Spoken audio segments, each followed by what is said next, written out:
Deus governa onde Ele é adorado.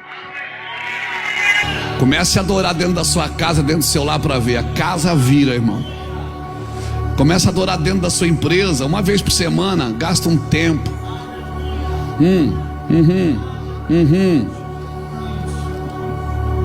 Deixa eu te falar, meu irmão. Tem gente que só conversa com você quando tem tempo livre, não é? Mas tem gente que libera o tempo dela para conversar com você, não é assim? Assim é com Deus.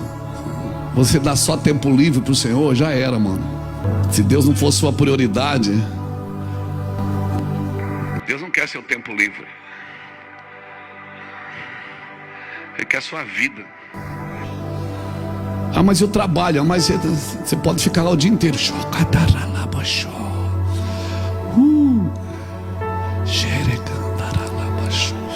Ele está aqui.